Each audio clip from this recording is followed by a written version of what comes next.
All right, there's a woman out here who needs this message. Also, this is for the men as well, if you want, if you get something from it.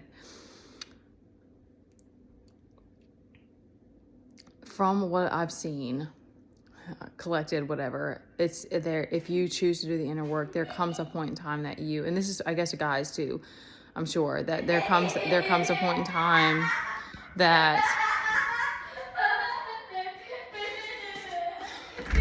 trying to keep pushing myself to sit with the triggers and not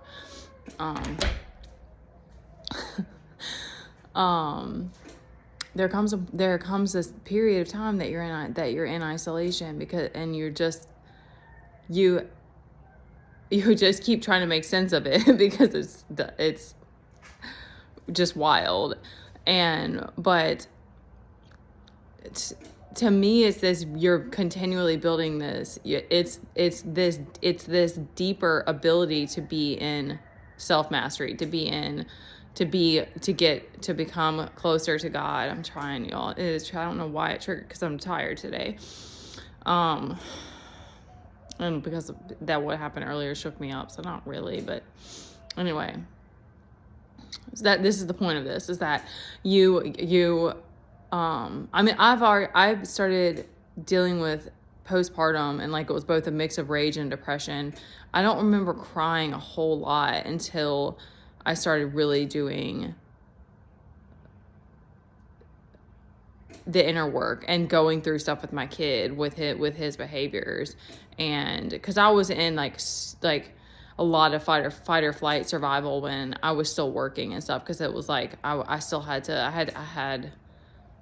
to go teach and everything, and so I was just in my masculine a lot. But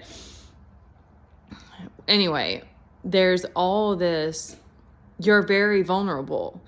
And for a long time, I felt like there's all these moments that you feel insecure, and you feel weak, and you feel even incompetent, and like if you've had those reflections, like if you've had people tell you that, or they'll tell you, like for me, I've had people tell me that I'm worthless and stuff, like you're moving through, you're facing all of that, and you're moving through it, but also you are, because you're more emotional, because you're more sensitive, like there's a vulnerability in that. And so there's this need, because you do attract all this crazy stuff and you just can't make sense of it.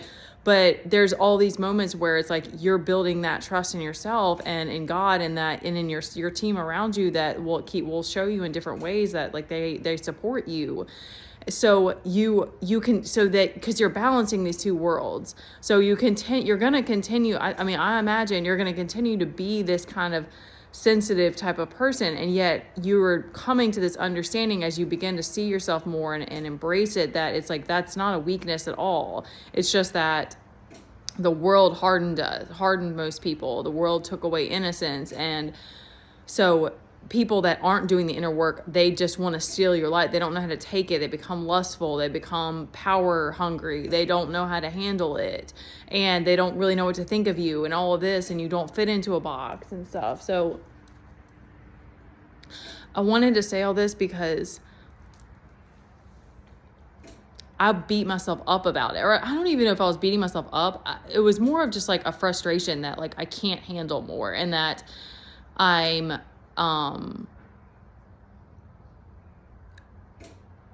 attracting people that I feel like want to prey on me and stuff. Like it was this, and like wanting and feeling like people wanted to play in my face and do these different things, and kind of like almost being butthurt about it. Might have been an ego thing. It was almost just kind of like, come on, God, like why is this, why? Just kind of like trying to understand.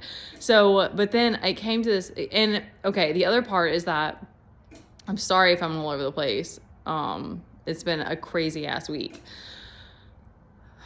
The other part is that men who come around, okay, men have Jekyll and Hyde. I have never met a man who does not struggle with that, who does not struggle with seeing women as an object, sometimes struggle with seeing the predator-prey situation.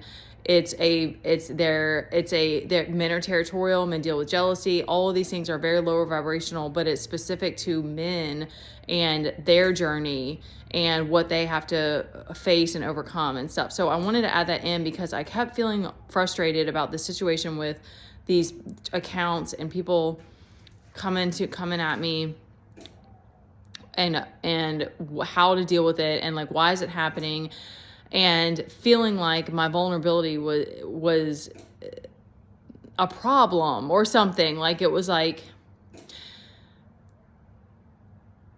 so that what came to me is that that's not a woman's problem, or that's not, you need to protect yourself and be discerning. And that's what you're learning anyways while you're being on your own.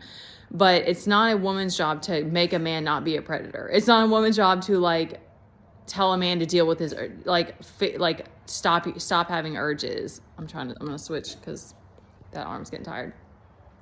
That's a man's job to figure that out, to figure out how to deal with his urges and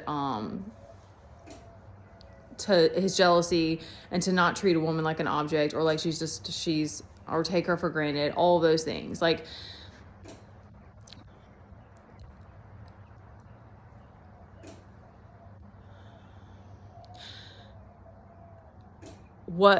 there's an understanding of masculine feminine dynamics and the struggles that a man faces. At least for me, this is how it's been. This is what's happened through this, is that it's helped me to understand more the struggles that men have, and yet at the same time validate myself and my annoyance with it, or like just frustration with it. And that's the same thing. And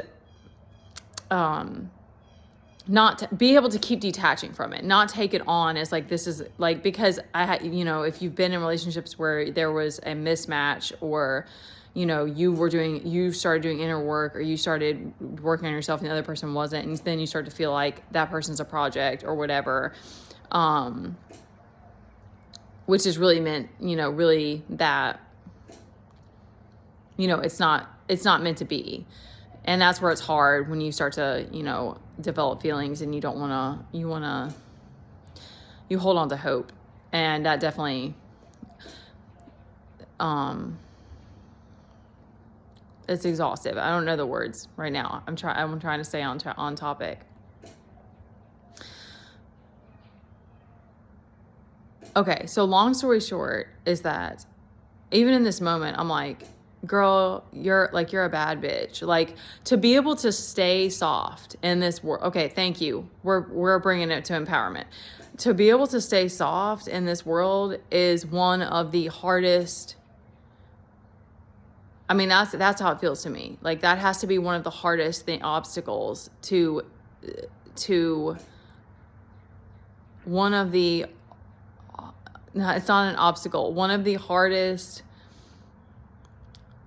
things to do. It sounds so lame. I was trying to find the right words. One of the it's insanely hard to do that. And so, the more that you're in isolation and choosing yourself, even if men aren't taking it the right way, or they keep getting these wrong ideas, or they're trying to put you in a box, or they're projecting all this stuff at you, it's like when you keep going to God, you're building that trust again with yourself, and in your higher self and in your oracle, and you're refusing to let anything that doesn't trust you to not be around you and stuff. And so then it's like there's also this trust that you're not willing to sacrifice things because you're like, I've made all these sacrifices for God, I'm not making them for you. And that's, to me, also the difference. So it's like a man is learning through that and watching and observing because there also aren't a lot of role models for men. So it's like we're all having to seek God. Like, we're like, everybody out here is like, oh shit, like this is fucked up. So and going within. So it's also this trust that, like, even because like I'm a mess sometimes, and I feel bad because I'm like, am I supposed to not be a mess? Because some of these other spiritual leaders just seem to have their shit together all the time, even though I know they're probably just they might have a support system that they go to. They have specific people that they go to, and that is probably the best way to be and have those people. Or you just are able to like have your safe space where you like let it out. But like right now, like for me, it's like so much is situational. Like our water heater is out, and like like taking showers was like, I do part cold showers anyway, but like that was one of my things.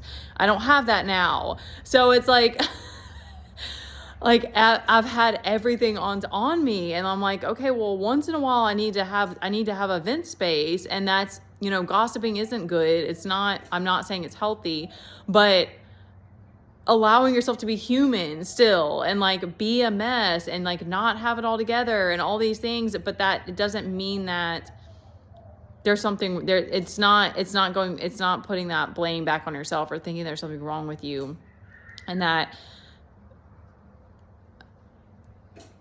you're developing this intense intimacy and this trust with the divine, that the right man will come when it's the right time.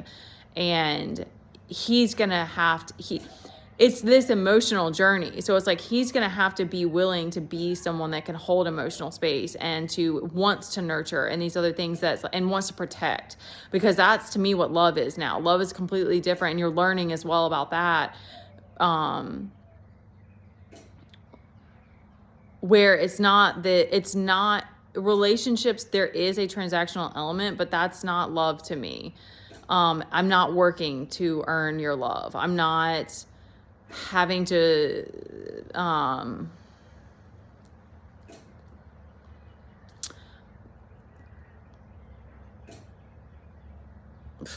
trying to find it. The words are gone too again.